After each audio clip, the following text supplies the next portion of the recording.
To a story in Telangana, where the Telangana minister Rama Rao has expressed concern over the possibility of a 2026 delimitation process on the basis of population. He said that it will be a gross injustice to the south.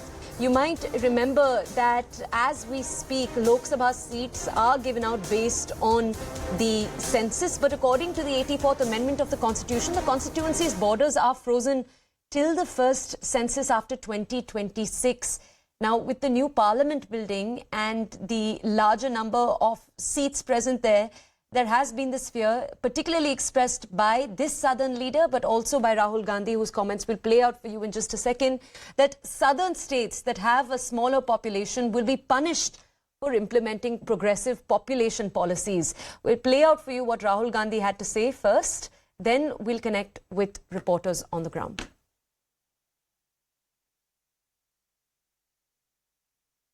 I'd have to look at exactly how they're thinking about doing it.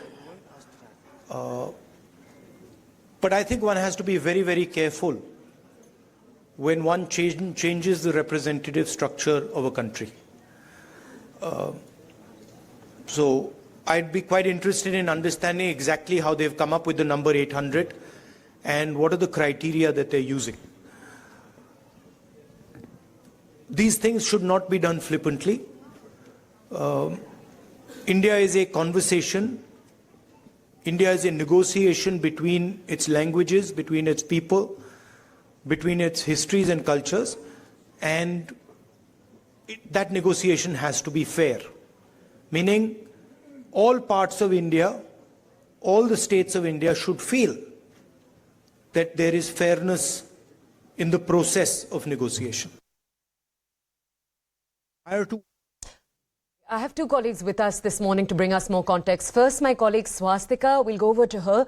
Swastika, particularly if we specifically look at the numbers Rama Rao, KTR, brought up, he said that the southern states are only 18% of the population, but they contribute 35% of the GDP. Can you just give our audiences context? He's talking about a few southern states, not just Telangana. He's talking about Karnataka, Andhra Pradesh, Tamil Nadu and Kerala. What is the larger context here? Can you just bring us the numbers, please, Swastika?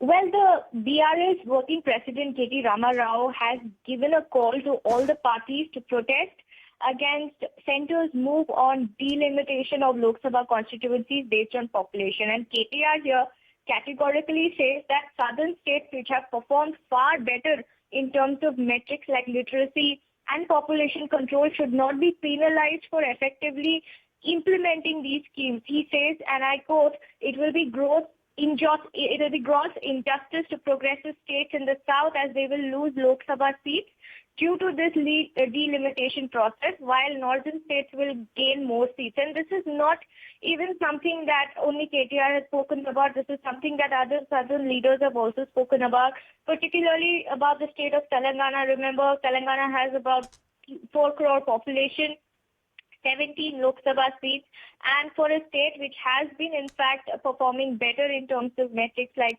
literacy and other parameters like development, the BRS government here says it will be gross injustice, and not just for the states of Telangana but also for Andhra Pradesh, Tamil Nadu alike. 18% is the number that he has quoted, and he has also called on other leaders to join hands to protest against centre's move, because if such a thing happens, then the states like Telangana, Karnataka, Kerala, Tamil Nadu, Andhra Pradesh will stand to lose out maximum on their existing total of, I think, 129 Lok Sabha seats, going by the present trend of population growth. Right. Swastika, thank you for that context. Stay with us.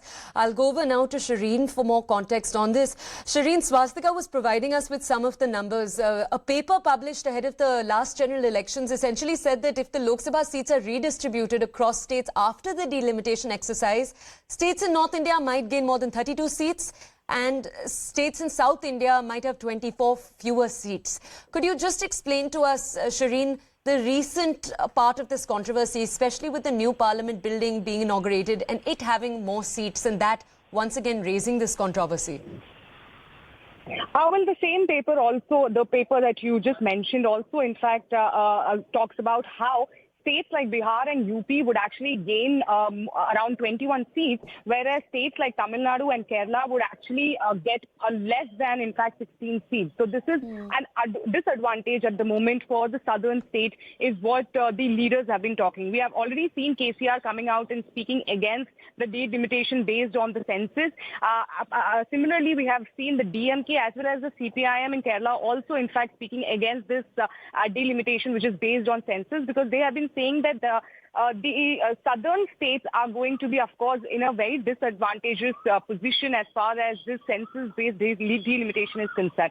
Now, Rahul Gandhi also, in fact, while speaking in US, has also, in fact, pointed out that this such delimitations should not be done flippantly. There should be a proper process that should need to be followed, because when it comes to the people representation, it should be very fair and a proper process need to be followed. Now, of course, as far as the delimitation based on census population is concerned, as of now, we don't know much detail.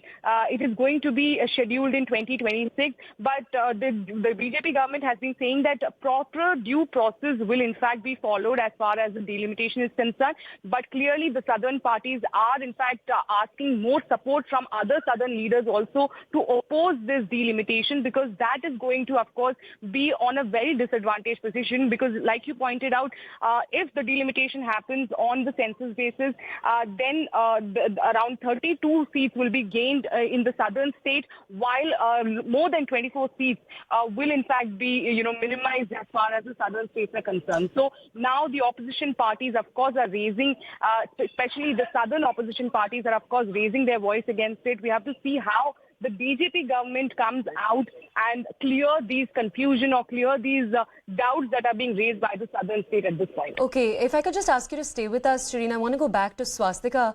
Swastika, this is actually something that many southern leaders have been raising for a while now, for a few months now. I remember earlier last year you had the DMK member Kanimoi also raised this.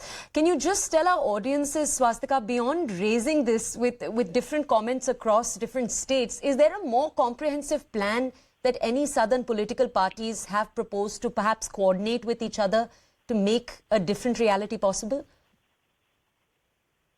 Well, Toya, as you rightly pointed out, this is not the first time, or the KTR is not the first leader to speak about it. Right. However, as far as the opposition is concerned, they have not come up with a concerted effort, even though now that perhaps is gained momentum with leaders in the likes of KCR, in fact, calling for an opposition group of sorts to take on the Modi government. But from a political perspective, what is the stand that's being put forth by the BRS? Swastika, I'm sorry to cut